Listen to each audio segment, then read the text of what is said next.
Hello everyone, welcome to magnet brains. मैं संचिता जैन आपके assistant educator आज के सेशन में लेके आई हूँ आप सभी के लिए क्लास 12th बोर्ड स्टूडेंट्स के लिए राजनीति विज्ञान यानी कि पॉलिटिकल साइंस का चैप्टर नंबर 2। और आज हम करने वाले हैं चैप्टर नंबर 2 के एनसीईआरटी सॉल्यूशंस। चैप्टर नंबर 2 जिसका नाम है सत्ता के समकालीन केंद्र। इसके बारे में हम पूरा डिटेल में पढ़ चुके हैं। हर एक टॉपिक का एक्सप्लेनेशन वीडियो मैंने आपको प्रोवाइड करा दिया है। इसके बाद जो एनसीईआरटी का जैसे ही चैप्टर आपका खत्म होता है उसके बाद कुछ क्वेश्चंस दिए होते हैं जिनके आंसर हमें फाइंड करने होते हैं। तो बस वही सारे क्वेश्चन के आंसर आज मैं एनसीईआरटी सॉल्यूशंस के जरिए आपको बताने वाली हूँ। ऑलराइट, तो इसका जो एक्सप्लेनेशन पार्ट है अगर अभी तक आपने वो नहीं पढ़ा है तो आपसे रिक्वेस्ट है कि भाई साहब पूरा एक्सप्लेनेशन पार्ट पढ़ लो, क्योंकि बिना एक्सप्लेनेशन के कुछ भी नहीं होने वाला। अगर आपने चैप्टर नहीं पढ़ा है और डायरेक्ट क्वेश्चन आंसर पर जाते हो, आप ये सोचते हो कि भाई चैप्टर पढ़ने की क्या जरूरत है, सीधे क्वेश्चन आंसर याद कर लेंगे, तो ऐसा नहीं होगा। सिर्फ आपको क्या होगा, बार बार रट्टा मारना होगा। कोई भी चीज आपको समझ में नहीं आएगी कि ये चीज कहां से लिंक करती है। अगर आपने चैप्टर का एक्सप्लेनेशन पढ़ा है वो भी पूरा शुरू से लेकर आखिरी तक, तो पूरे चैप्टर को आप कनेक्ट कर पाओगे। फिर किसी भी तरीके का क्वेश्चन आपसे पूछा जाए तो आप उसका आंसर दे पाओगे। ऑलराइट, चलिए तो आज के सेशन को शुरू करने से पहले आप सभी से रिक्वेस्ट है कि जल्दी से जल्दी और ज्यादा से ज्यादा आज के इस वीडियो को आप सभी लाइक कर दें, शेयर कर दें, साथ ही साथ चैनल को सब्सक्राइब भी कर दें, क्योंकि मैग्नेट ब्रेन्स प्रोवाइड कराता है आपको क्लास 6 से लेके क्लास 12 तक के सारे courses free of cost, high quality education के साथ, फुल्ली ऑर्गेनाइज कंप्लीट कोर्स के साथ। जी हाँ, हम आपके लिए कई सारे टॉप कोर्सेज हिंदी और इंग्लिश दोनों मीडियम में प्रोवाइड कराते हैं। सीबीएसई बोर्ड के साथ साथ MP board, UP board, Bihar board, Delhi board और राजस्थान बोर्ड यानी कि 5 स्टेट बोर्ड के सिलेबस को कवर कराया जाता है। और सारे कोर्सेज आपको एनसीईआरटी से ही कवर कराए जाते हैं। काफी सारे स्पेशल कोर्सेज भी हमारे पास, जैसे कि वैदिक मैथ्स क्रैश कोर्स और स्पोकन इंग्लिश, और इतने सारे कोर्सेज आपको एक ही जगह, एक ही सिंगल प्लेटफॉर्म पर हाई क्वालिटी एजुकेशन के साथ, फुली ऑर्गेनाइज कंप्लीट कोर्स के साथ एकदम फ्री ऑफ कॉस्ट मिलने वाले हैं। अगर आपको ई बुक्स और ई नोट्स की भी जरूरत है तो वीडियो के डिस्क्रिप्शन में उसकी भी लिंक दी गई है, वहां जाइए, क्लिक कीजिए, सारी चीजें सारी जानकारी के साथ आपको मिल जाएगी। ऑलराइट, तो सभी रेडी हैं? चलिए तो शुरू करते हैं आज का ये बेहतरीन, इंटरेस्टिंग और वेरी इंपॉर्टेंट सेशन आपके लाइक और शेयर के साथ। अब वेरी इंपॉर्टेंट क्यों है? क्योंकि एनसीईआरटी के क्वेश्चंस इसमें हैं जहां से एग्जाम पेपर में आपके लिए क्वेश्चन बनाए जाते हैं। बहुत इंपॉर्टेंट सेशन है भाई, तो लाइक कर दो, शेयर कर दो, और एक एक क्वेश्चन को अच्छे से समझना है, सुनना है, हर एक क्वेश्चन को कैसे डील करना है, क्या उसमें लिखना है, किसके बाद क्या लिखना है, ठीक है, सारी बातें आपको मैं समझाऊंगी। ऑलराइट, और हाँ, कॉपी पेन लेके बैठ जाओ ताकि कनेक्टिविटी आपकी बनी रहे। ऑलराइट, चलिए तो आज का पहला सवाल है आपके सामने। आपके अभ्यास यानी कि एक्सरसाइज में पहला सवाल है कि तिथि के हिसाब से इन सबको क्रम दें। क्या पूछा है? तिथि के हिसाब से, तिथि यानी कि तारीख या ईयर के हिसाब से इन सबको क्रम दें कि कौन सी घटना कब हुई थी। सबसे पहले कौन सी हुई थी, उसके बाद कौन सी, उसके बाद कौन सी, और सबसे बाद में कौन सी। तो यहां पर दिया है कि विश्व व्यापार संगठन में चीन का प्रवेश। अब बताओ जल्दी से कमेंट करके कि विश्व व्यापार संगठन यानी कि WTO में, वर्ल्ड ट्रेड ऑर्गेनाइजेशन में चीन की एंट्री कब होती है। ठीक है, उसके बाद बताना है आपको यूरोपीय आर्थिक समुदाय की स्थापना कब हुई थी। भाई बता दो जल्दी से। यूरोपीय संघ की स्थापना यानी कि यूरोपीय यूनियन की स्थापना कब हुई थी। फिर आसियान क्षेत्रीय मंच की स्थापना कब हुई थी, बता दो जल्दी से। एक एक का ईयर, अगर आपको ईयर पता है तो आप आसानी से फाइंड कर पाओगे कि सबसे पहले किस ईयर में क्या हुआ था, फिर उसी क्रम में हम उसको सजा देंगे। ठीक है, तो देखें, अगर आपको पता है तो कमेंट करके बताइए, नहीं पता है तो ध्यान से सुनिए। विश्व व्यापार संगठन में चीन की एंट्री कब होती है? कब होती? 2001। ऑलराइट, अब दूसरे नंबर पर आते हैं। यूरोपीय आर्थिक समुदाय की स्थापना कब हुई थी? ये हुई थी आपकी 1958 में।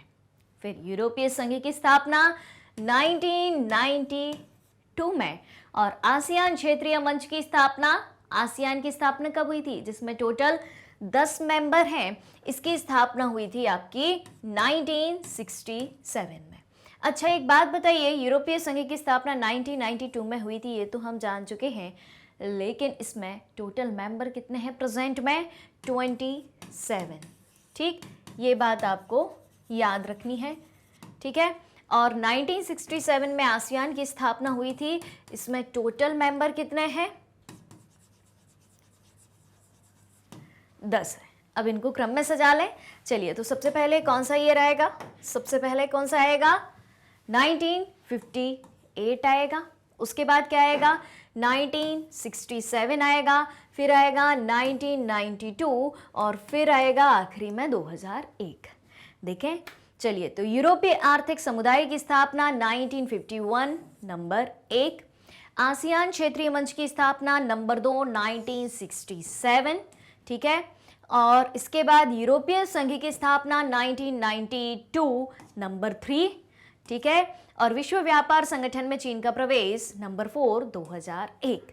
तो यूरोपीय आर्थिक समुदाय की स्थापना 1958, आसियान की स्थापना 1967, यूरोपीय संघ की स्थापना 1992, विश्व व्यापार संगठन में चीन का प्रवेश 2001। Simple, clear.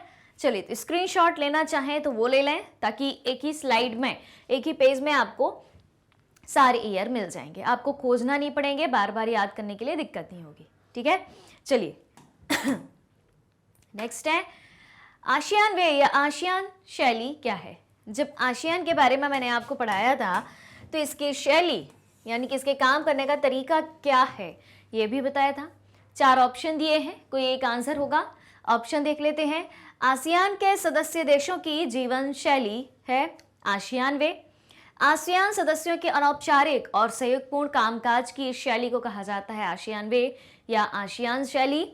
आसियान सदस्यों की रक्षा नीति है या सभी आसियान सदस्य देशों को जोड़ने वाली ये सड़क है आसियान वे। क्या कहते हो आप?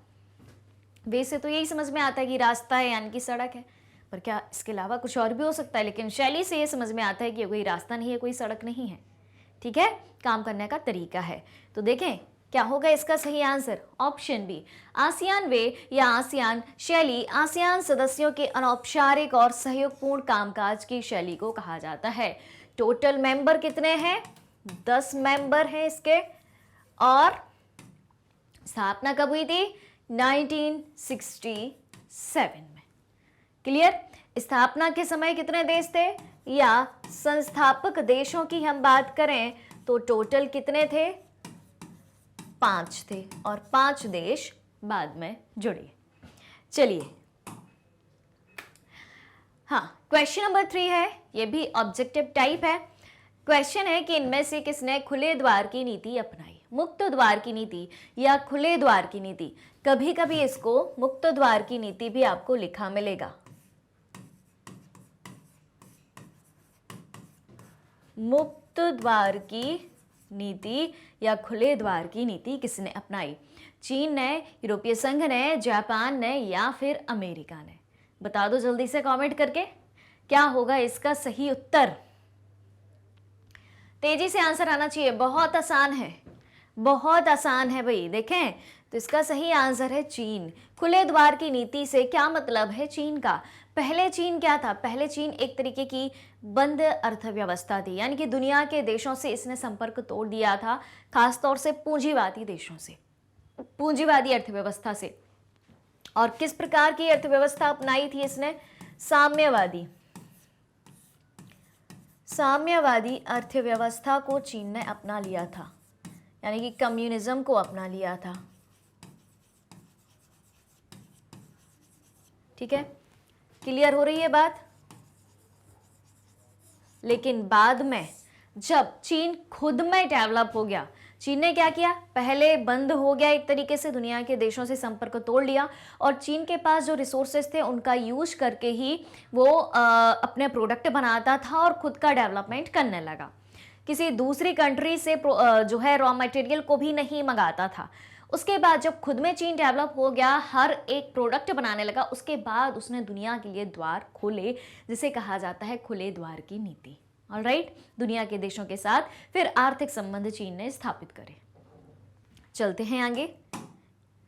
क्वेश्चन नंबर 4 है, खालिस्तान भरें।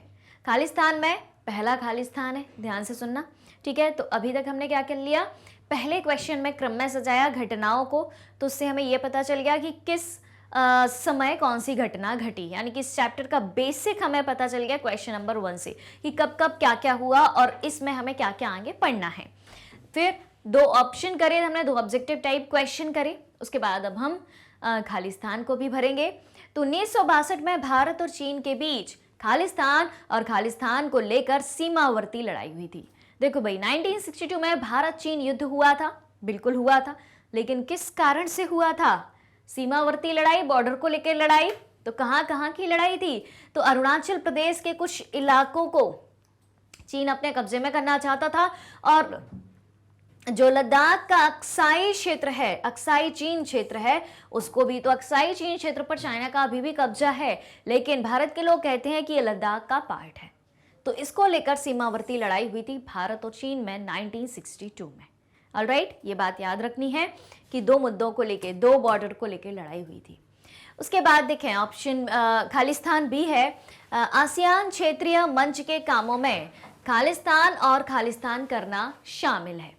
आसियान वे, आसियान शैली के बारे में यहाँ पर आपसे पूछा जा रहा है। देखें, तो आर्थिक विकास को तेज करना एक काम, और दूसरा काम क्या है?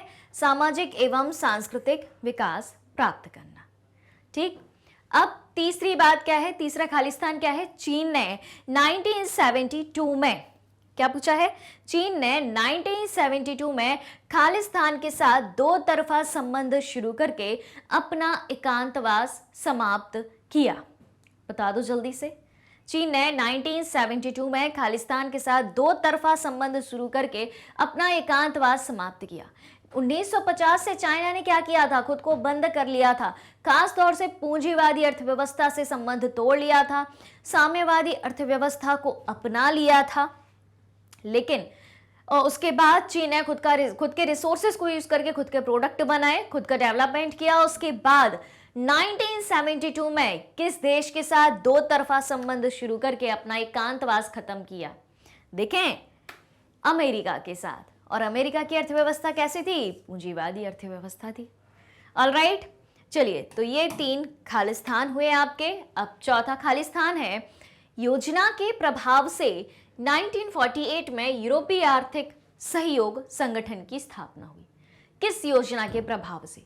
1948 में यूरोपीय आर्थिक सहयोग संगठन की स्थापना हुई थी, बिल्कुल हुई थी, ये बात हमें पता है, लेकिन किस योजना के प्रभाव से हुई थी ये बताना है।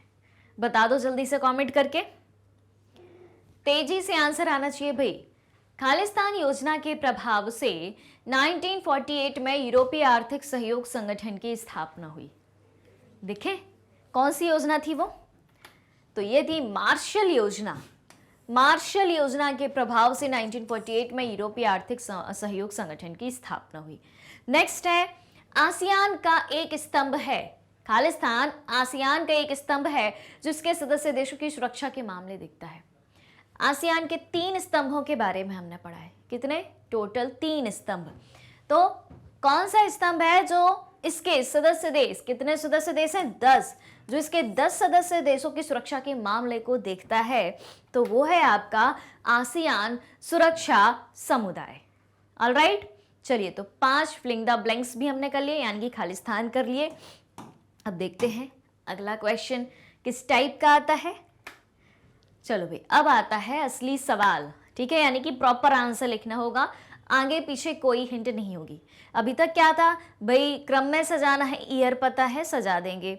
ऑब्जेक्टिव दिए हैं हमें, एक आंसर होगा, बता देंगे, मतलब वहीं पर आपको आंसर लिखा हुआ है। खालिस्तान में भी आगे पीछे की हिंट लिखी हुई है, लेकिन अब सिर्फ सीधा सवाल है और आपको आंसर देना है। तो यहाँ पर पूछा है आपसे कि क्षेत्रीय संगठनों की स्थापना के क्या उद्देश्य हैं। जो क्षेत्रीय संगठनों की स्थापना करी जाती है उसके क्या उद्देश्य हैं? क्षेत्रीय संगठन जैसे कि आसियान, दक्षिण पूर्वी एशियाई देशों ने मिलाकर एक संघ बनाया, यूरोपियन यूनियन, यूरोपीय कुछ कंट्रीज ने मिलकर अपना एक संघ बनाया, ये क्या है? क्षेत्रीय संगठन है। तो इनके उद्देश्य क्या है, इनकी स्थापना के उद्देश्य क्या है, ये संगठन क्यों बनाए जाते हैं? तो चलिए समझ लेते हैं इसको भी। देखें, इन क्षेत्रीय संगठनों के पीछे मुख्य उद्देश्य राजनीतिक और आर्थिक शक्ति के नए केंद्र बनाना है। क्या है? राजनीतिक और आर्थिक शक्ति के नए केंद्र बनाना है जो अमेरिका के प्रभुत्व को सीमित कर सकते हैं। अब अमेरिका के प्रभुत्व को सीमित क्यों करना है? प्रभुत्व यानी कि अमेरिका की पावर, अमेरिका की शक्ति, अमेरिका का वर्चस्व, अमेरिका की एक ध्रुवीयता। इससे क्या मतलब है? तो हम बात करें कब की? जब दो ध्रुवीय विश्व थे आफ्टर सेकेंड वर्ल्ड वॉर। ठीक है, कौन कौन दुनिया में दो महाशक्ति कौन कौन सी थी? एक थी भैया अमेरिका और दूसरी आपकी कौन सी थी? दूसरी थी आपकी सोवियत संघ। दूसरी थी आपकी सोवियत संघ। अमेरिका किसको अपनाता था? पूंजीवाद को अपनाता था। सोवियत संघ साम्यवाद को अपनाता था। लेकिन ये क्या थी? महाशक्ति, दो महाशक्ति। लेकिन 1991 में सोवियत संघ हार गया। सोवियत संघ में जो 15 देश शामिल थे वो सब अलग अलग हो गए। अब बचा क्या? अमेरिका। पूरी दुनिया में सिर्फ एक महाशक्ति बची। कौन सी? सिर्फ अमेरिका, सिर्फ एक महाशक्ति। क्लियर? तो अब पूरी दुनिया पर एक तरीके से कहा जाए तो किसका वर्चस्व था, किसका प्रभुत्व था? अमेरिका का। तो अमेरिका की शक्ति को सीमित करने के लिए जो है क्षेत्रीय संगठन बनाए जा रहे थे। तो क्लियर? मुख्य उद्देश्य क्या था? कि राजनीतिक और आर्थिक शक्ति के नए केंद्र बनाना है और जो अमेरिका के प्रभुत्व को सीमित कर सकते हैं। क्लियर?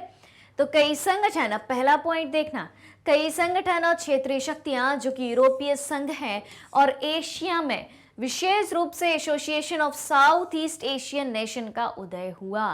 कहां पर? एशिया में, दक्षिण पूर्वी एशिया में। किसका? आसियान का उदय हुआ।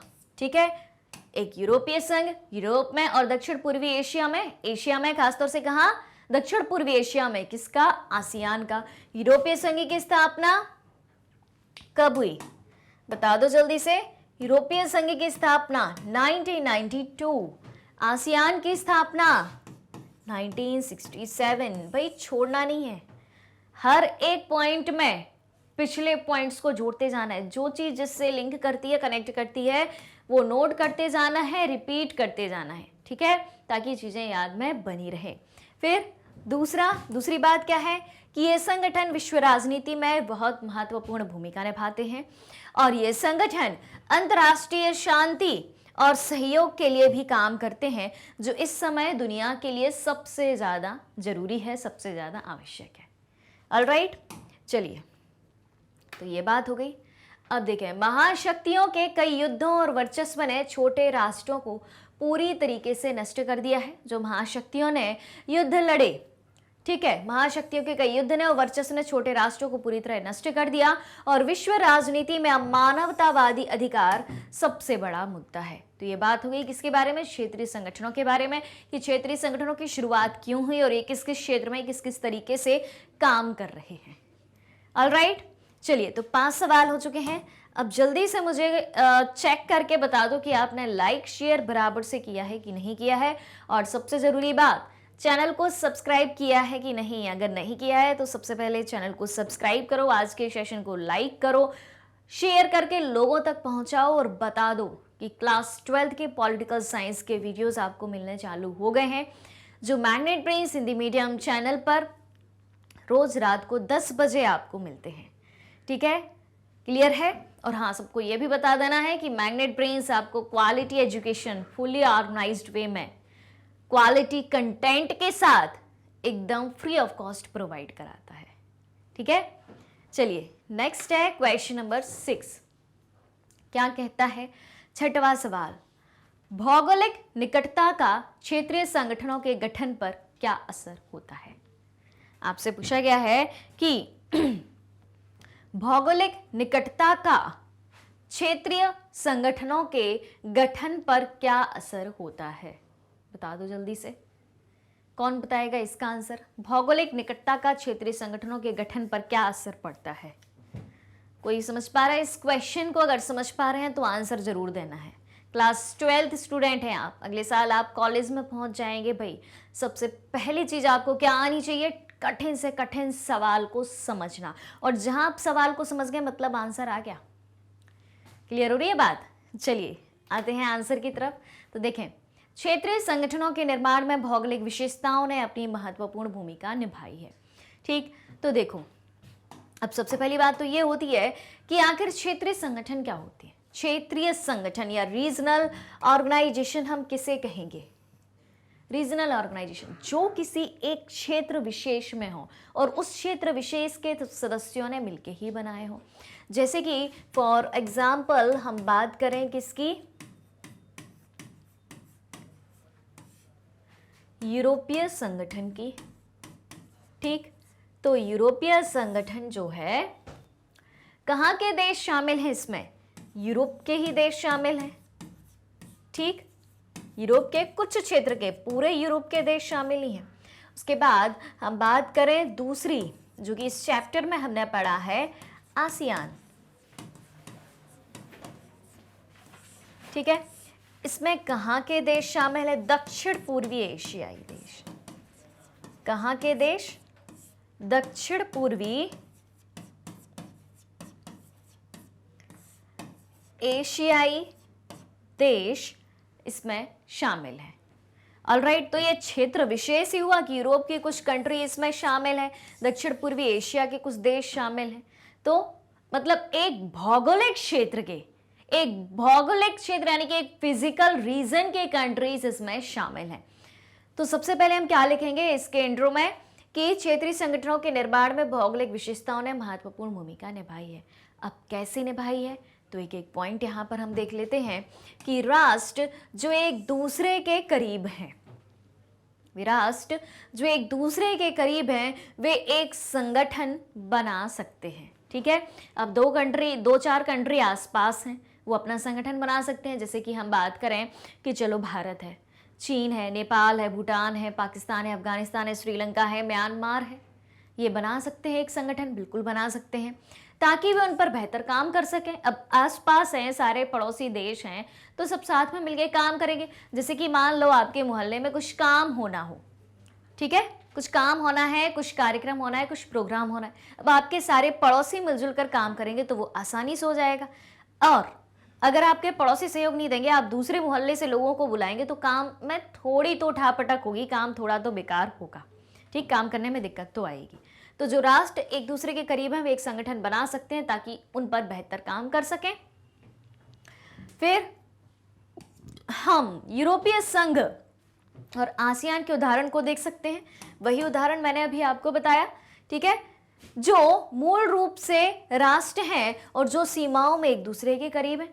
अब यूरोपीय संघ जो है, यूरोप के देशों का जो है समूह है, कुछ देश यूरोप के इसमें शामिल है। ठीक है, तो एक ही कॉन्टिनेंट की कंट्री शामिल है। आसियान की बात करें तो एशियाई कंट्री शामिल है। एशिया में भी कौन सी? साउथ ईस्ट कंट्रीज, दक्षिण पूर्वी एशियाई देश इसमें शामिल है। ठीक है, तो ये क्या दर्शाता है? ये दर्शाता है कि इन राष्ट्रों की प्रकृति एक दूसरे के समान है, जो क्षेत्र में करीब है। इनकी प्रकृति कैसी है? समान है। जैसे कि फॉर एग्जाम्पल अभी मैंने बात कही थी कहाँ की? भारत की जो भी पड़ोसी देश हैं या नेबरिंग कंट्रीज हैं, भारत है, पाकिस्तान है, नेपाल है, भूटान है, चीन है, म्यांमार है, श्रीलंका है, अफगानिस्तान है, ये सारी कंट्रीज जो हैं, ठीक है, क्या है? भारत के पास ही है। समझ में आ रही है बात? तो इनमें कुछ ना कुछ तो सिमिलैरिटीज होगी ही, उनके आसपास के क्षेत्र में, उनके भौगोलिक क्षेत्र में कुछ ना कुछ सिमिलैरिटी होगी ही। मतलब उनका क्लाइमेट बहुत ज़्यादा चेंज नहीं रहेगा, जलवायु बहुत ज़्यादा चेंज नहीं रहेगी, संसाधन जो है लगभग सारे नहीं, लगभग एक से पाए जाते होंगे। क्लियर हो रही बात? और हाँ, कुछ इंपोर्ट या एक्सपोर्ट करना हो, आदान प्रदान करना हो, आयात निर्यात करना हो तो आसान होगा, कम समय में आसानी से आ जा सकेगा। क्लियर हो रही है बात? आप अपने पड़ोसी से कुछ मांगते हैं तो भाई आप गए छत पे, गए छत पे पड़ोसी से मांगा, छत के छत उसने दे दिया। या हो सकता है कि आपके और पड़ोसी का जो घर है एक दीवार से लगा हो, इसके बीच में छोटी सी खिड़की हो, तो वहीं से आदान प्रदान हो जाएगा। क्लियर हो रही है बात? लेकिन आप किसी दूसरे मोहल्ले के या दूसरी कॉलोनी के व्यक्ति के पास जाते हो तो थोड़ा टाइम लगेगा आपको, ठीक है। 2-3 कॉलोनी आपको क्रॉस करनी पड़ेगी, खुद की कॉलोनी क्रॉस करनी पड़ेगी। ऐसी ही बात है दूसरी कंट्रीज में, नेबरिंग कंट्रीज में आप कूद के चले गए। भाई भारत पाकिस्तान की अगर हम बात करें तो भारत पाकिस्तान में भाई ये रही बॉर्डर, क्लियर हो रही है कहानी? तो क्या है भाई, इधर भारत है, ये पाकिस्तान है। कितना अंतर है? कुछ भी नहीं। ये भारत है और इधर कदम रखा तो ये पाकिस्तान है, आप चले गए कूद के।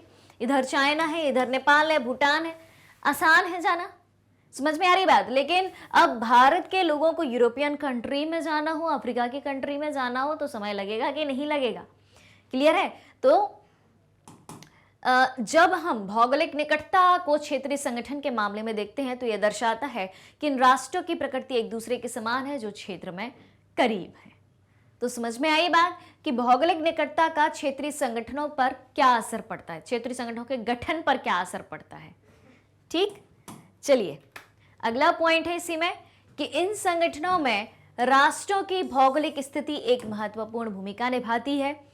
यूरोपीय संघ में आर्थिक, राजनीतिक और सैन्य प्रभाव है और यह दुनिया की जीडीपी के साथ सबसे बड़ी अर्थव्यवस्था भी है। कौन? यूरोपीय संघ। क्लियर? मतलब सारी यूरोप की, मतलब कुछ महत्वपूर्ण यूरोपियन कंट्रीज शामिल हुई, इकट्ठी हुई, अपना एक संघ बनाया, यूरोपियन यूनियन बनाया और अपनी जीडीपी को इतना मजबूत किया कि दुनिया की जीडीपी के साथ ये सबसे बड़ी इकोनॉमी के रूप में आज खड़ा हुआ है। क्लियर? चलिए नेक्स्ट है क्वेश्चन नंबर 7 है, आसियान विजन 2020 की मुख्य बातें क्या हैं? बता दो भाई जल्दी से। आसियान विजन 2020 की मुख्य बातें क्या हैं? समझें? चलिए देख लेते हैं इसको भी। तो आसियान बहुत ही महत्वपूर्ण क्षेत्र संगठन में तेजी से बढ़ रहा है। अब जल्दी से कमेंट करके बताओ, मत बताओ क्योंकि आंसर लिखा है, देख के बता दोगे आप भाई, ठीक है। कब हुई थी स्थापना? 1967 में हुई थी आसियान की स्थापना, ठीक है। तो अच्छा कमेंट करके आप बता दो आसियान का फुल फॉर्म क्या बताना है आपको? आसियान का फुल फॉर्म आपको बताना है। क्लियर? चले आएंगे। तो आसियान की स्थापना कब हुई थी? 1967 में हुई थी और 5 देश शामिल हुए थे। कहां के? साउथ ईस्ट के, association of south east Asian nation, ठीक है। क्लियर हो रही है बात? फुल फॉर्म आ गया समझ में? Association of south east Asian nation.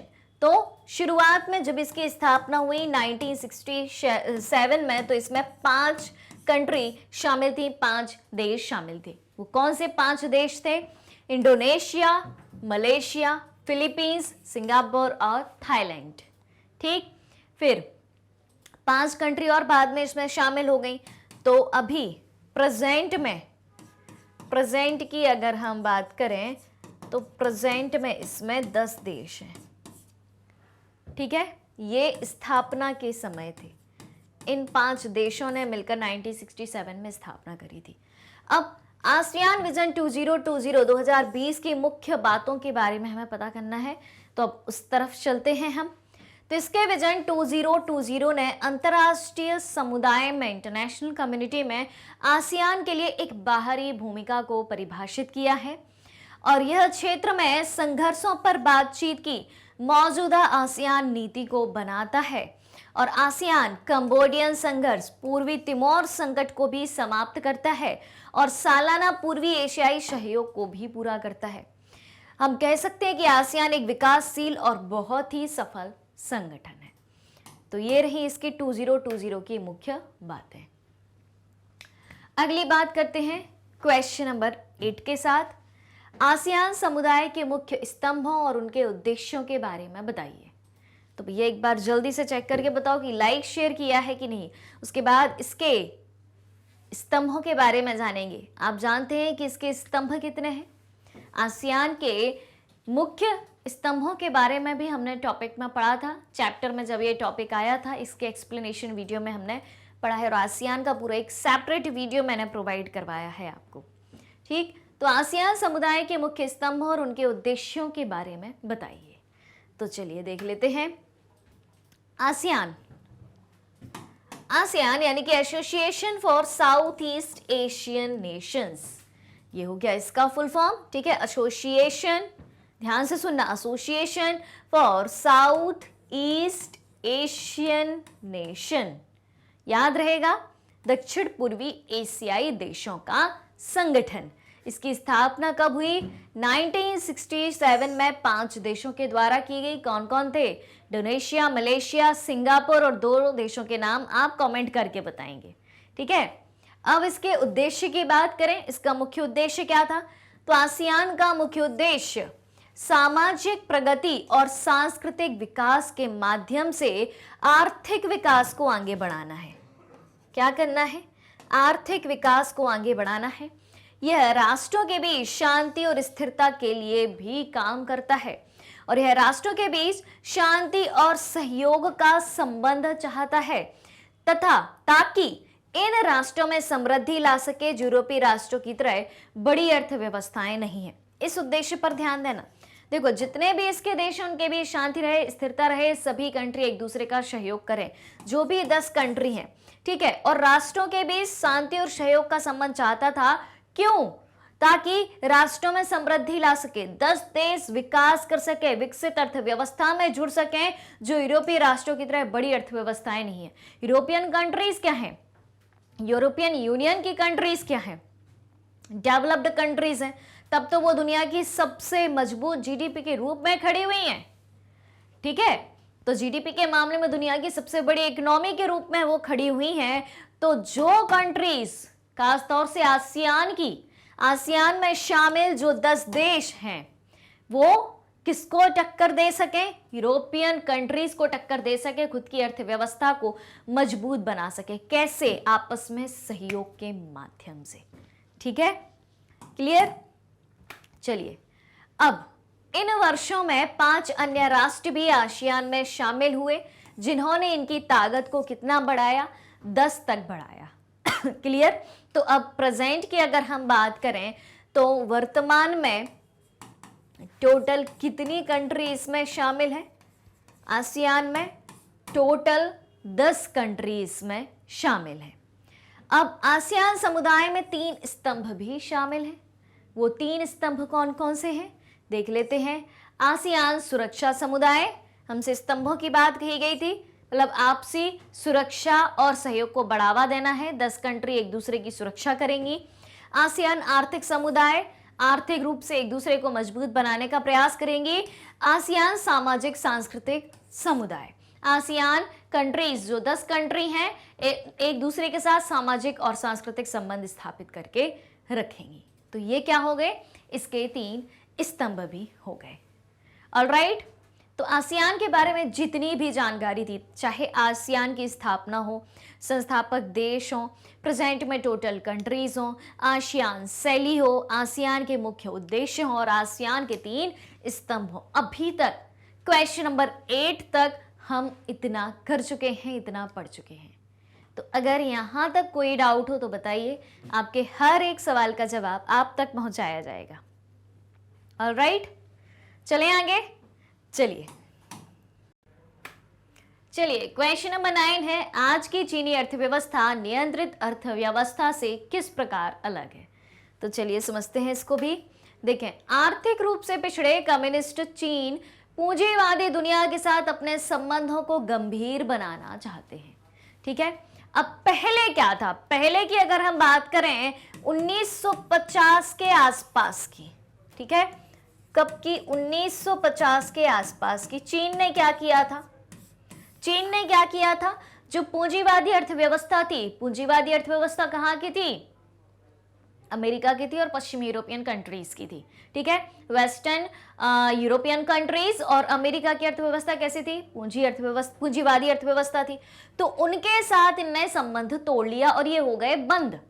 कि अब हम पूंजीवादी अर्थव्यवस्था से संबंध खत्म करते हैं और हम साम्यवादी अर्थव्यवस्था को अपनाएंगे। तो आर्थिक रूप से पिछड़े कम्युनिस्ट चीन है। कम्युनिस्ट चीन क्यों कहा गया है? क्योंकि ये अपनाते हैं साम्यवाद को। अब ये पूंजीवादी दुनिया के साथ अपने संबंध बनाना चाहते हैं और 1972 में चीन ने क्या किया था? 1972 में चीन ने, ध्यान करो क्या किया था? खुले द्वार की नीति अपनाई थी। क्या? खुले द्वार की नीति अपनाई थी इन्होंने। दुनिया के साथ ये संबंध जो है आर्थिक संबंध बनाना चाहते थे। ठीक है, तो सवाल क्या था कि आज की चीनी अर्थव्यवस्था नियंत्रित अर्थव्यवस्था से किस तरह अलग है? तो आर्थिक रूप से पिछड़े कम्युनिस्ट चीन पूंजीवादी दुनिया के साथ अब अपने संबंधों को गंभीर बनाना चाहते हैं।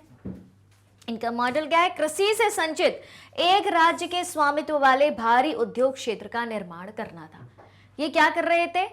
ये जो भी इनके यहाँ रॉ मटेरियल था, जो भी इनके पास रिसोर्सेस थे, कहाँ से प्राप्त होंगे? प्राइमरी सेक्टर से प्राप्त होंगे। तो प्राइमरी सेक्टर से प्राप्त हुए रिसोर्सेस के बेसिस पर ये प्रोडक्ट बनाते थे और खुद का डेवलपमेंट कर रहे थे। ठीक है, और राज्य के स्वामित्व का मतलब क्या है? साम्यवादी अर्थव्यवस्था, यानी कि संसाधनों पर किसका नियंत्रण होगा? वहां की सरकार का। और वहां पर सिर्फ एक पॉलिटिकल पार्टी है। कौन सी पॉलिटिकल पार्टी है? उसका नाम है कम्युनिस्ट पार्टी। ठीक है, तो ये क्या कर रहे थे और क्या कर रहा है चीन और क्या करता है चीन कि उनका जो रॉ मटेरियल, उनके पास जो रॉ मटेरियल अवेलेबल है उसके बेसिस पर ही खुद के इंडस्ट्रीज को ये डेवलप करते हैं, खुद के उद्योगों को बढ़ावा देते हैं। फिर चीन ने घरेलू सामानों से आयात का विकल्प तय किया। उसके बाद यह मॉडल बड़े पैमाने पर औद्योगिक अर्थव्यवस्था की नींव स्थापित करने के लिए चीनी संसाधनों के उपयोग का नेतृत्व करता है।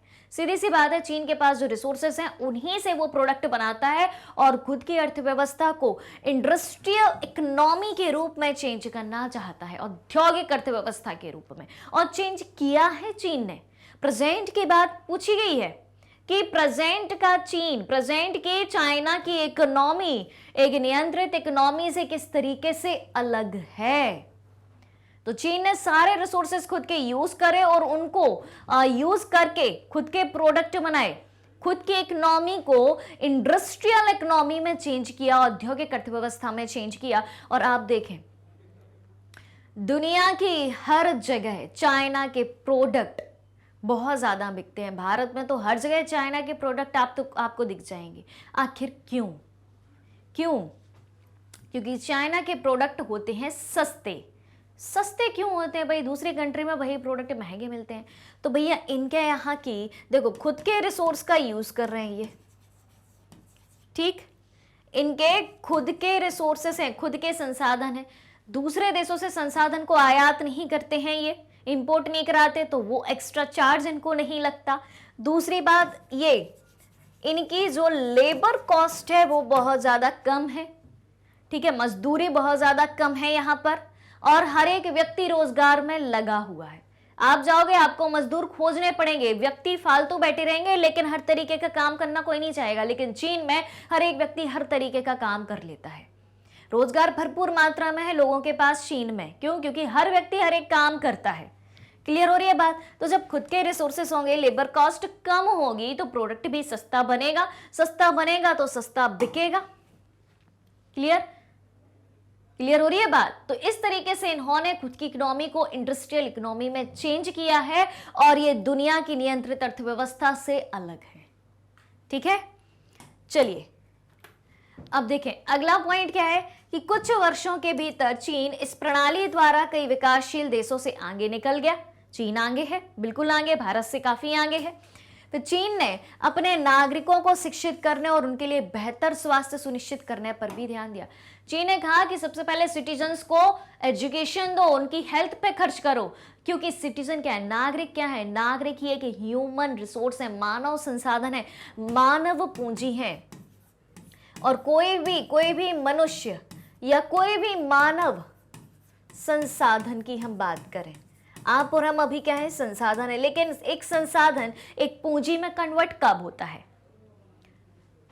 खासतौर से मानव की बात हो, मानव को दो आप शिक्षा और उसकी हेल्थ पर खर्च करो, अच्छी से अच्छी स्वास्थ्य सुविधाएं दो, तो व्यक्ति काम करने के काबिल बनेगा कि नहीं बनेगा? बिल्कुल बनेगा, ये तो तय बात है। ठीक है, तो चीन ने क्या किया? इन्वेस्टमेंट किसमें किया? ह्यूमन कैपिटल में, मानव पूंजी में इन्वेस्टमेंट किया, मानव रिसोर्स में, यानी मानव संसाधन या ह्यूमन रिसोर्स में इन्वेस्टमेंट किया, और मानव संसाधन को कन्वर्ट किया ह्यूमन कैपिटल यानी कि मानव पूंजी में। किसमें इन्वेस्टमेंट करके? शिक्षा और स्वास्थ्य में। तो हर एक व्यक्ति आज काम करने के लायक है चाइना में। क्लियर? और कृषि ने उद्योग के लिए एक बड़ा अधिशेष भी उत्पन्न किया। अधिशेष उत्पन्न किया, इस बात से क्या मतलब है? किस क्षेत्र ने? कृषि ने। और किसके लिए? उद्योग के लिए। अब कृषि को उद्योगों को रॉ मटेरियल या कच्चा माल कहां से मिलता है? कृषि से। क्लियर? अब कब मिलेगा इंडस्ट्रीज को रॉ मटेरियल कृषि क्षेत्र से? जब एक्स्ट्रा प्रोडक्शन होगा, अतिरिक्त उत्पादन होगा। अधिशेष उत्पादन का मतलब क्या है? अतिरिक्त उत्पादन। अतिरिक्त उत्पादन से क्या मतलब है? अब ये अतिरिक्त उत्पादन क्या होता है? यानी कि जब एक कंट्री के समस्त नागरिकों के पेट भरने के अलावा खेतों में और ज्यादा अनाज उगे और ज्यादा रॉ मटेरियल उगे, तो वो क्या है? एक्स्ट्रा प्रोडक्शन, अधिशेष उत्पादन है। तो चाइना ने ऐसा किया, तब वो माल कहां जा पाया? तब वो रॉ मटेरियल है, कच्चा माल कहां जा पाया? उद्योगों में, यानी कि इंडस्ट्रीज में जा पाया। ठीक है, और इंडस्ट्रीज में प्रोडक्ट बने और इंडस्ट्रीज डेवलप हुई और चाइना की इकोनॉमी इंडस्ट्रियल इकोनॉमी में कन्वर्ट हुई। तो इस तरीके से चाइना ने दुनिया की अर्थव्यवस्था से खुद की अर्थव्यवस्था को अलग बनाया। समझ में आया चाइना की इकोनॉमी का कंसेप्ट, चाइना की इंडस्ट्रियल इकोनॉमी का कंसेप्ट? बताइए भाई जल्दी से कमेंट करके। ऑलराइट, चले आगे। नेक्स्ट है क्वेश्चन नंबर 10 है। क्वेश्चन थोड़ा सा बड़ा है, आंसर बड़ा नहीं है। ठीक है, तो घबराने की जरूरत नहीं है। सवाल है कि किस तरह यूरोपीय देशों ने युद्ध के बाद की अपनी परेशानियां सुलझाई? किस युद्ध के बाद? द्वितीय विश्व युद्ध, सेकेंड वर्ल्ड वॉर। क्योंकि सेकेंड वर्ल्ड वॉर कहां हुआ था? यूरोप में ही हुआ था, यूरोपियन कंट्रीज ने ही लड़ा था। तो किस तरह यूरोपीय देशों ने युद्ध के बाद की अपनी परेशानियां सुलझाई? संक्षेप में उन कदमों की चर्चा करें जिनसे होते हुए यूरोपीय संघ की स्थापना हुई। ऑलराइट, चलिए तो देख लेते हैं आंसर। तो सबसे पहले हम समझेंगे कि इस तरीके से सेकेंड वर्ल्ड वॉर के बाद यूरोपियन कंट्रीज ने अपनी समस्याओं को सुलझाया।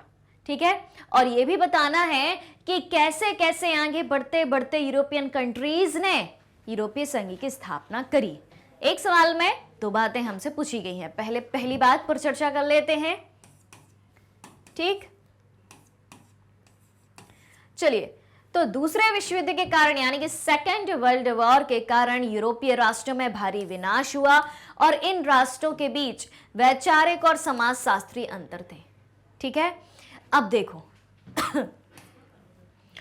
अब पूरा यूरोप तहस नहस हो चुका है। यूरोपियन कंट्रीज में ही ये युद्ध, यूरोपियन कॉन्टिनेंट में ही ये युद्ध हुआ था, यूरोप में ही हुआ था, यूरोप महाद्वीप में ही हुआ था। पूरा यूरोप दो भागों में बट गया था, मित्र राष्ट्र और धुरी राष्ट्र। हारे थे धुरी राष्ट्र, लेकिन हानि मित्र राष्ट्रों की भी हुई थी। तो ओवरऑल कहा जाए कि पूरे यूरोप की हानि हुई थी। ठीक है, तो भारी विनाश हुआ और इन राष्ट्रों के बीच यानी कि यूरोपियन कंट्रीज के बीच किस तरीके से डिफरेंस थे, किस तरीके के अंतर थे? वैचारिक अंतर थे, समाजशास्त्रीय अंतर थे। अब देखो इन कई मतभेदों को कैसे सुलझाया गया? तो इन कई मतभेदों को एक संगठन द्वारा हल करने की आवश्यकता थी। ठीक है, कि कोई एक ऐसा ऑर्गेनाइजेशन, कोई एक यूनियन, कोई संगठन, कोई संघ बनाया जाए, यानी कि ग्रुप बनाया जाए जिसके जरिए सारी कंट्रीज सामने आए, सारी कंट्रीज के मेंबर सामने आए, या उन अपने अपने यहाँ की पॉपुलेशन को रिप्रेजेंट करने के लिए मेंबर उस संघ में शामिल हों और अपने अपने यहाँ की समस्या रखें, मुद्दे को रखें, ताकि उन पर विचार किया जा सके, उन समस्याओं को सुलझाया जा सके और पूरी यूरोपियन कंट्रीज को एक बनाया जा सके। ठीक है, तो कई मतभेदों को एक संगठन द्वारा हल करने की आवश्यकता थी, जिसके कारण किसका गठन हुआ? यूरोपीय संघ का गठन हुआ। तो यूरोपीय संघ के जरिए इन्होंने अपनी समस्याएं सुलझाई। पहले इन्होंने सोचा कि एक संगठन की आवश्यकता है। फिर सोवियत संघ के पतन ने यूरोप को तेजी से पटरी पर ला दिया और परिणाम स्वरूप 1992 में यूरोपीय संघ की स्थापना हुई। अब सोवियत संघ की बात यहाँ कहां से आई, बताओ भाई। सोवियत संघ की बात यहां कहां से आके टपकी भाई, कौन बताएगा। सोवियत संघ का क्या संबंध है यहां से, है भाई, क्योंकि सोवियत संघ में कितने देश शामिल थे, सबसे पहली बात 15। और ये 15 देश कहां के थे, ये 15 देश कहां के थे, पूर्वी यूरोप के। कहां के थे, पूर्वी यूरोप के देश शामिल थे। ठीक है, पूर्वी यूरोप के देश शामिल थे, यानी कि यूरोपियन कंट्रीज ही थी। इनमें किस प्रकार की अर्थव्यवस्था चलती थी, साम्यवादी अर्थव्यवस्था चलती थी। ठीक है, लेकिन जो पूर्वी यूरोपियन कंट्रीज की पॉपुलेशन थी वो हो चुकी थी परेशान। उसने सोवियत संघ के विघटन की बात कही। मिखाइल गोर्बाचेव की भी एंट्री होती है 1985 में सोवियत संघ के लास्ट प्रेसिडेंट के रूप में। उन्होंने सोवियत संघ में जो बातें चल रही थी, जो उनके नियम थे, कानून थे, उनका विरोध किया। और अंत में 1991 में, कब, 1991 में हो गया सोवियत संघ का विघटन और ये देश हो गए अलग अलग, 15 देश सब अलग हो गए। क्लियर है बात। तो जब ये 15 देश अलग हो गए, एक तरीके से आजाद हो गए, फिर सब अपने अपने यहाँ की अर्थव्यवस्था को देखने लगे, अपने अपने यहाँ के संसाधनों का प्रयोग करने लगे। तो उसके बाद जो है यूरोप की अर्थव्यवस्था जो है पटरी पर आने लगी धीरे धीरे। तो जैसे ही सोवियत संघ का पतन होता है या विघटन होता है 1991 में, तो यूरोप को तेजी से पटरी पर ला दिया और परिणाम स्वरूप कब, 1992 में यूरोपियन संघ की या यूरोपियन यूनियन की स्थापना हुई, जिसमें शुरुआत में 1992 में केवल 12 मेंबर थे। कितने थे, 12 मेंबर्स ने मिलकर बनाया था यूरोपियन यूनियन। और प्रेजेंट की अगर हम बात करें, प्रेजेंट की अगर हम बात करें तो इसमें टोटल 27 यूरोपियन कंट्रीज शामिल है। ठीक है, चलिए अब देखो, सामान्य विदेशी और सुरक्षा नीति, न्याय और घर के मामलों पर सहयोग और एकल मुद्रा के निर्माण की एक नींव रखी। ठीक है, कि जितने भी 27 कंट्रीज हैं, किसकी, यूरोपीय संघ की, यूरोपीय संघ की जो 27 देश हैं, सबकी समान विदेश नीति होगी। ठीक है, समान विदेश नीति होगी, समान सुरक्षा नीति होगी, समान विदेश नीति होगी, समान सुरक्षा नीति होगी, समान न्याय की बात कही जाएगी। ठीक, और एकल मुद्रा, एकल मुद्रा का क्या मतलब है, जितनी भी यूरोपियन कंट्रीज होंगी उन सभी की मात्र एक मुद्रा होगी, एक मुद्रा, एक समान मुद्रा। एकल मुद्रा का मतलब क्या है, एक समान मुद्रा। और वो एकल मुद्रा या एक समान मुद्रा कौन सी होगी, यूरो। कौन सी, यूरो। क्लियर। चलिए फिर क्या है, यूरोपीय संघ उन राष्ट्रों का रूप था जिनकी आम संस्कृति और पहचान है, जिनकी एक संस्कृति है और जिनकी अपनी एक सी पहचान है। ऑलराइट, क्लियर है। चलिए, तो टोटल नंबर ऑफ क्वेश्चन अपने कितने हो चुके हैं, 10 हो चुके हैं। ठीक है, तो एनसीईआरटी में देखते जा रहे हो ना कि कौन सा क्वेश्चन कहाँ है और सब कुछ यहाँ से परफेक्ट आपको समझ में आ रहा है कि नहीं आ रहा है। ठीक है, तो बुक को भी खोल के रखना है ताकि आपको याद रहे, जब बुक आप पढ़ो तो वो इमेज भी क्रिएट रहे आपके दिमाग में। ठीक है, कि हाँ भाई सारी बातें जो है हमारी किताब में ही हैं, सारे क्वेश्चन हमारी किताब में ही हैं। और जल्दी से चेक करके बताइए कि बराबर से लाइक शेयर आप सभी कर रहे हैं कि नहीं। अगर बराबर से लाइक शेयर नहीं हुआ है अभी तक तो फटाफट आज के सेशन को, मोस्ट इंपॉर्टेंट सेशन को लाइक कर देना है, लोगों तक पहुंचा देना है, शेयर कर देना है, साथ ही साथ चैनल को सब्सक्राइब भी कर देना है। ऑलराइट, चलिए अब है क्वेश्चन नंबर 11 है, यूरोपीय संघ को क्या चीजें एक प्रभावी क्षेत्रीय संगठन बनाती हैं। यूरोपीय संघ को कौन सी चीजें एक प्रभावी क्षेत्रीय संगठन बनाती हैं, देखें। चलिए तो देखते हैं।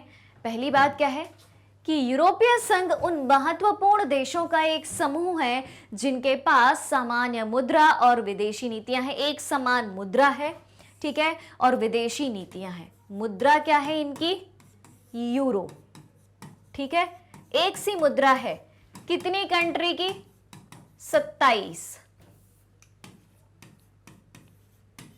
27 देशों की एक सी मुद्रा है यूरो, ठीक है। फिर यूरोपीय संघ या यूरोपीय यूनियन का पूरी दुनिया में आर्थिक, कूटनीतिक, सैन्य और राजनीतिक प्रभाव है। यूरोपीय संघ सबसे बड़ी, विश्व की सबसे बड़ी जीडीपी है, ठीक है। ग्रॉस डोमेस्टिक प्रोडक्ट के मामले में सबसे आगे है यूरोपियन यूनियन पूरी दुनिया की इकोनॉमी में। फिर विश्व व्यापार में यानी कि वर्ल्ड ट्रेड में इनका हिस्सा हमसे 3 गुना बड़ा है, जो कि एकजुट देशों की तुलना में अधिक महत्वपूर्ण और प्रभावशाली है।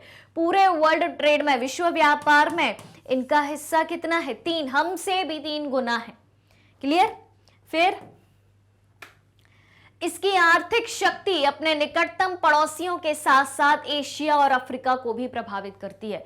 अब दुनिया की सबसे बड़ी जीडीपी के रूप में ये है दुनिया की इकोनॉमी में, तो भाई इनकी इकोनॉमिक पावर तो भाई मजबूत होगी ही, जो कि उसके यूरोपियन यूनियन कंट्रीज के जो पड़ोसी हैं और उसके साथ साथ एशिया और अफ्रीका को भी प्रभावित करती है। फिर क्या है? यूरोपीय संघ ने कई स्तरों पर कई बार अमेरिका के वर्चस्व को चुनौती दी है। जो अमेरिका पूरे विश्व में 1991 में केवल एकमात्र महाशक्ति के रूप में खड़ा था, उसके वर्चस्व को भी यूरोपियन यूनियन की कंट्रीज ने चुनौती दी है। फिर यूरोपीय संघ का मुख्य उद्देश्य राष्ट्रों के बीच शांति और सहयोग को बढ़ावा देना है, यानी कि जो टोटल 27 कंट्रीज हैं इसकी, इनमें आपसी सहयोग रहे और शांति रहे। यूरोपीय संघ ने, अगला पॉइंट है, वैश्विक स्तर पर कई मुद्दों को हल करने में भी अपनी महत्वपूर्ण भूमिका निभाई है। ऑलराइट, चलिए, तो ये बात हुई यूरोपियन यूनियन के बारे में। अब है सवाल कौन सा? 12वां।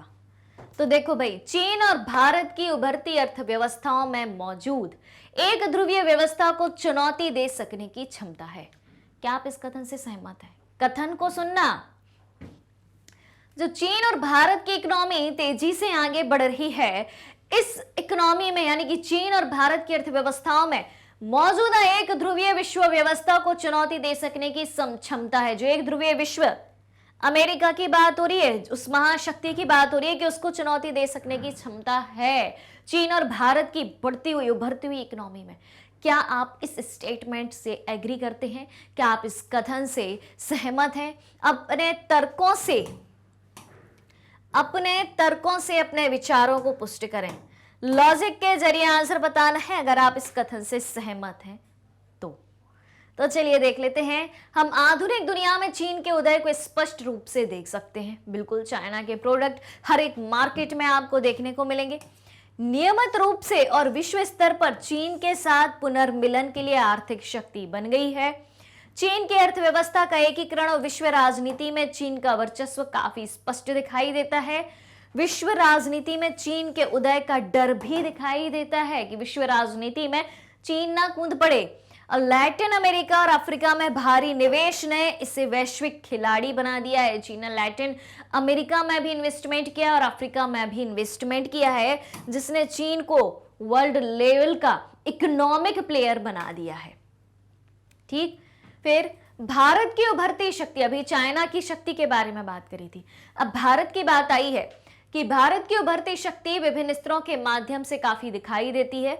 कहां, जैसे कि 1998 की हम बात करें तो 1998 में भारत के परमाणु परीक्षण कभी कभी चीन से खतरे के आधार पर उचित थे, इससे अधिक बातचीत बंद नहीं हुई। फिर भारत के बढ़ते परिवहन, व्यापार और व्यापार संबंधों ने अन्य देशों के लिए एक वैश्विक चिंता का विषय बना दिया। भारत जो है तेजी से विश्व व्यापार में जो है एंट्री कर रहा है और काफी समय पहले ही कर चुका है। मतलब भारत का जो है विश्व व्यापार बढ़ता ही जा रहा है। भारत और चीन की बढ़ती वैश्विक शक्ति में कई स्तरों पर एक ध्रुवीय दुनिया को चुनौती देने की स्पष्ट क्षमता हमें दिखाई देती है।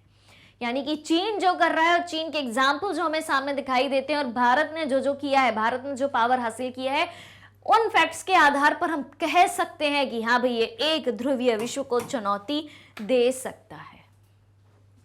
ऑलराइट, चलिए तो 12 क्वेश्चन हो चुके हैं, चलते हैं क्वेश्चन नंबर 13 की तरफ। ऑलराइट, चलिए तो सवाल क्या है कि मुल्कों की शांति और समृद्धि क्षेत्रीय आर्थिक संगठनों को बनाने और मजबूत करने पर टिकी है, इस कथन की पुष्टि करें।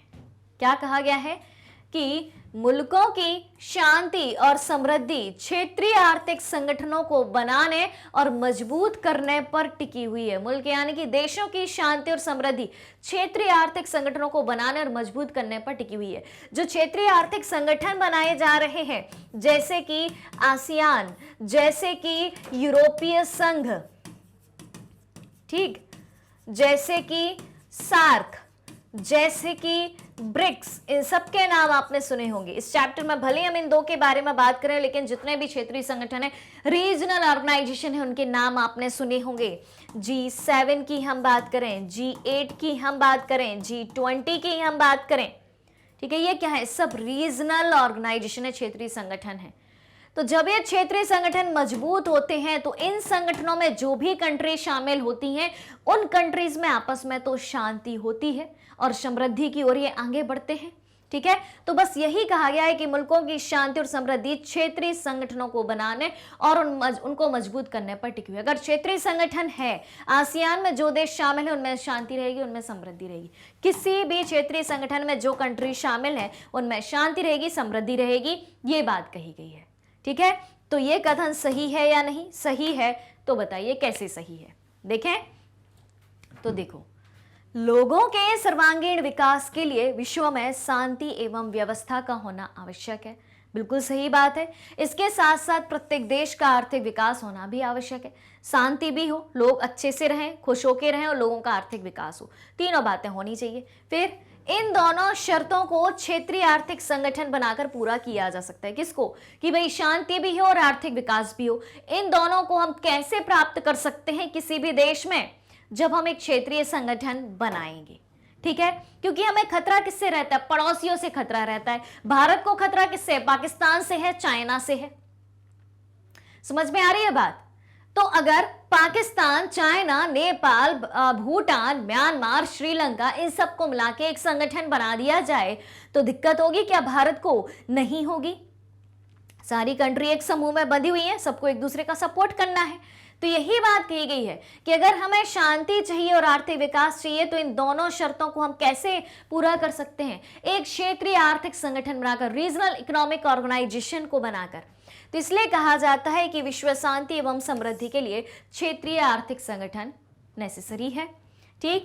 अतः अधिकांश महाद्वीपों में क्षेत्रीय आर्थिक संगठन बने हुए हैं। जैसे एशिया में आसियान बना हुआ है, दक्षिण पूर्वी एशियाई देशों का संगठन, यूरोप महाद्वीप में यूरोपियन यूनियन बना हुआ है, यूरोपीय संघ बना हुआ है। जैसे यूरोप में यूरोपीय संघ और एशिया में आसियान तथा सार्क, ऐसे संगठन संबंधित देशों के आर्थिक विकास को अधिक बढ़ावा देने तथा इन्हें युद्ध से दूर रखते हैं ताकि क्षेत्र एवं विश्व में शांति बनी रहे। इन्हीं regional organisation, regional economic organisation या क्षेत्रीय आर्थिक संगठन के जरिए ही विश्व में शांति कायम रहती है। खास तौर से कहां? वे नेबरिंग कंट्रीज जो एक भौगोलिक क्षेत्र में है। क्लियर? चलिए क्वेश्चन नंबर 14 की बात कर लेते हैं। क्वेश्चन नंबर 14 क्या कहता है? तो देखें, भारत और चीन के बीच विवाद के मामलों की पहचान करें। सबसे पहले तो बता दो कि भारत और चीन के बीच क्या विवाद है और बताएं कि बृहत्तर सहयोग के लिए इन्हें कैसे निपटाया जा सकता है। इन विवादों को कैसे निपटाया जा सकता है, तो चलिए देख लेते हैं। देखो, भारत और चीन क्या है? नेबरिंग कंट्रीज हैं, बिल्कुल जुड़े हुए हैं, पड़ोसी देश हैं। दोनों देशों के मध्य ऐसे बहुत से मुद्दे हैं जो दोनों देशों के संबंधों में तनाव भी पैदा करते हैं। सबसे पहला मुद्दा जो 1962 के युद्ध का कारण बना था, बॉर्डर डिस्प्यूट, सीमा विवाद। तो भारत और चीन के बीच सबसे तनावपूर्ण मुद्दा क्या है? सीमा विवाद है। 1962 में 1962 में भारत और चीन के बीच युद्ध हुआ था, बिल्कुल हुआ था। उस समय चीन ने बहुत से भारतीय क्षेत्र पर अधिकार कर लिया, जिसे आज भी चीन अपना क्षेत्र बताता है, जैसे कि अरुणाचल प्रदेश का कुछ क्षेत्र और लद्दाख में अक्साई चीन विवादित क्षेत्र है। किस किस के बीच? भारत और चीन के बीच। क्लियर है ये बात? ठीक है। अब मैकमोहन रेखा क्या है? भारत और चीन के बीच की बॉर्डर है। तो मैकमोहन रेखा वह रेखा है जो भारत तथा चीन के क्षेत्रों की सीमा निश्चित करती है कि ये क्षेत्र भारत आपका है, ये क्षेत्र चीन आपका है। और यह रेखा कब बनाई गई थी? 1914 में बनाई गई थी। भारत, चीन तथा तिब्बत के प्रतिनिधियों के एक सम्मेलन द्वारा निश्चित की गई थी और 1956 तक, अब सुनो, 1954 में यह रेखा निश्चित की गई है और 1956 तक चीन ने मैकमोहन रेखा को स्वीकार करने से स्पष्ट इंकार कर दिया था। ठीक है कि हम इस रेखा को नहीं मानते, किंतु 1956 के बाद चीन ने इस सीमा रेखा संबंधी अपनी आपत्ति को प्रकट करना आरंभ कर दिया। फिर चीन का पाकिस्तान को हथियारों की आपूर्ति करना। पाकिस्तान क्या है? भारत के लिए पाकिस्तान क्या है? घोर शत्रु है। ठीक है, समझ में आ रही है बात? क्योंकि सबसे ज्यादा आतंकी खतरा भारत को किस देश से है? पाकिस्तान से। और आतंकी हमले पाकिस्तान भारत पर करता ही रहता है, कश्मीर मुद्दे को लेकर। और जब पाकिस्तान हमारा शत्रु है, हमारा दुश्मन है, और चीन सपोर्ट किसका कर रहा है? पाकिस्तान का सपोर्ट कर रहा है। कैसे? हथियार भेज रहा है भाई कि करो भारत पर आक्रमण, क्योंकि पाकिस्तान अपने हथियारों का प्रयोग किस पे करेगा? भारत पर ही करेगा ना। ठीक है, तो चीन ने हमेशा पाकिस्तान को हथियारों की आपूर्ति करी है और जिनका प्रयोग पाकिस्तान भारत के विरुद्ध करता है।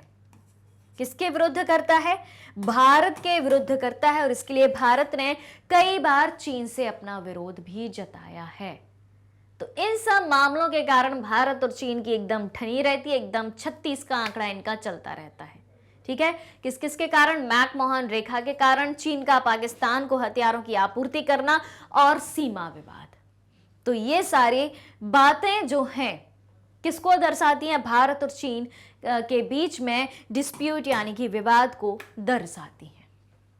चौथा देखो भाई, भारत द्वारा दलाई लामा को समर्थन देना। अब भैया दलाई लामा का क्या रोल है? दलाई लामा कौन है? धर्मगुरु हैं। किस धर्म के गुरु हैं? बौद्ध धर्म के धर्मगुरु हैं। ठीक है भैया, तो अब देखो भाई, इनकी भी कहानी को हम सुन लेते हैं। तो चीन को सदैव इस बात पर आपत्ति रही है कि भारत दलाई लामा का समर्थन करता है। समझ में आ रही है बात? भारत और चीन के सहयोग के लिए सर्वप्रथम अपने सीमा विवाद को सुलझाना चाहिए। अगर इन सबको निपटाना है, भारत और चीन के बीच जो विवाद है, इनके बीच सहयोग को बढ़ाना है, तो सर्वप्रथम अपने सीमा विवाद को सुलझा लेना चाहिए। ठीक है कि भाई कौन सा क्षेत्र किसका है, इसको निपटा लो। दोनों देशों को इस प्रकार का रास्ता निकालना चाहिए जो दोनों देशों को मंजूर हो और चीन को मैकमोहन रेखा के विषय में भारत से सहयोग भी करना चाहिए। क्लियर हो रही है बात? अगला पॉइंट देखें, चीन द्वारा पाकिस्तान को दी गई हथियारों की आपूर्ति भारत चीन संबंधों में तनाव पैदा करती है। यानी कि उन मुद्दों को निपटा लो भैया जो मुख्य विवाद के कारण है। तो अगला विवाद क्या है कि भाई चीन जो है पाकिस्तान को हथियार भेजता है और पाकिस्तान उन हथियारों का प्रयोग भारत के खिलाफ करता है। तो चीन द्वारा पाकिस्तान को की गई हथियारों की आपूर्ति भारत चीन संबंधों में तनाव पैदा करती है। अतः चीन को पाकिस्तान को हथियारों की आपूर्ति के समय सतर्क रहने की आवश्यकता है और दलाई लामा के विषय पर भी दोनों देशों को बातचीत द्वारा सर्वसामान्य उपाय निकालना चाहिए और इन सभी उपायों द्वारा ही इस क्षेत्रों का विकास हो सकता है। ठीक है, भारत चीन भाई पड़ोसी देश है, पड़ोसी देशों में संबंध अच्छे होना चाहिए, लेकिन अगर कोई विवाद है तो उन विवाद को भाई सामने बैठो, निपटाओ जो भी मामला है। अब भाई दलाई लामा का मुद्दा कहां से आया? तो दलाई लामा कहां के हैं भैया? तिब्बत के हैं। अब क्या होता है, चीन एक समय पर चीन ने क्या किया? चीन तिब्बत पर कब्जा करना चाहा। तो भाई तिब्बत के जो भी लोग थे वो कहां आए? वो आए भारत, और भारत ने तिब्बत के लोगों को शरण दी, दलाई लामा को भी शरण दी। तो अब चीन भड़क गया कि भाई साहब आप जो है हम तिब्बत को कब्जे में कर रहे हैं और आप तिब्बत का सपोर्ट कर रहे हो, तो भैया इनके और इनके बीच तो लड़ाई होगी कि नहीं होगी। तो ये सारे जो विवाद के कारण हैं, ठीक है, चाहे पाकिस्तान को हथियार एक्सपोर्ट करने का मामला हो चीन को, चाहे मैकमोहन रेखा की बात हो, चाहे सीमा विवाद हो, चाहे दलाई लामा का मुद्दा हो, इन सब को बैठकर निपटा लेना चाहिए, क्योंकि भारत और चीन क्या है, पड़ोसी देश है। पड़ोसी देशों में संबंध अच्छे हो तो बात अच्छी होती है और इन दोनों देशों का आर्थिक, सामाजिक, सांस्कृतिक और राजनीतिक विकास और अच्छा हो सकता है। क्लियर? चलिए, तो आज का सेशन एनसीईआरटी सॉल्यूशंस का यहीं पर खत्म होता है। उम्मीद है सारी बातें, सारी चीजें आपको बहुत अच्छे से समझ में आ गई होंगी। अगर अभी भी कहीं कोई डाउट है तो जल्दी से कमेंट करके बताइए, आपके हर एक सवाल का जवाब आप तक पहुंचाया जाएगा। और नोटिफिकेशन बेल आइकन को जल्दी से प्रेस कर दीजिए ताकि जैसे ही नेक्स्ट वीडियो अपलोड होता है उसका नोटिफिकेशन आपको तुरंत मिल जाए और आप तुरंत ही हमारे साथ जुड़ जाएं। ठीक है, और नेक्स्ट वीडियो आएगा इस चैप्टर के 30 मल्टीपल चॉइस क्वेश्चन का, जो भी बहुत इंपॉर्टेंट है, बहुत इंटरेस्टिंग है। तो अगर आप हमारे डेली के लाइव सेशन, रिकॉर्डेड सेशन से जुड़ना चाहते हैं, सारी चीजें उपलब्ध है मैग्नेट ब्रेन्स के यूट्यूब चैनल, वेबसाइट और एप्लीकेशन पर। मैग्नेट ब्रेन्स इंडिया का number 1 100% free online education platform है। इसके अलावा ई बुक्स और ई नोट्स की लिंक वीडियो के डिस्क्रिप्शन बॉक्स में दी गई है, वहां से आप अवेल कर सकते हैं। हमारे पास आपके लिए कई सारे टॉप कोर्सेस इंग्लिश और हिंदी दोनों मीडियम में है। सीबीएसई बोर्ड के साथ साथ Delhi, Bihar, UP, MP, Rajasthan board के सिलेबस को कवर कराया जाता है। काफी सारे स्पेशल कोर्सेस हैं, जैसे कि वैदिक मैथ्स क्रैश कोर्स और स्पोकन इंग्लिश, और इतने सारे कोर्सेस आपको एक ही जगह, एक ही सिंगल प्लेटफॉर्म पर हाई क्वालिटी एजुकेशन के साथ, फुली ऑर्गेनाइज कंप्लीट कोर्स के साथ एकदम फ्री ऑफ कॉस्ट मिलते हैं। मैग्नेट ब्रेन्स यूट्यूब के अलावा अदर सोशल मीडिया प्लेटफॉर्म जैसे कि फेसबुक, इंस्टाग्राम, ट्विटर, व्हाट्सएप पर भी है। आप हमें यहाँ भी फॉलो कर सकते हैं, यहाँ से भी सारी जानकारी प्राप्त कर सकते हैं। तो आज के सेशन को ज़्यादा से ज़्यादा लाइक और शेयर करते हुए चैनल को सब्सक्राइब भी करना है। हमारे साथ बने रहिए, जुड़े रहिए, पढ़ते रहिए, खुश रहिए। Thank you so much.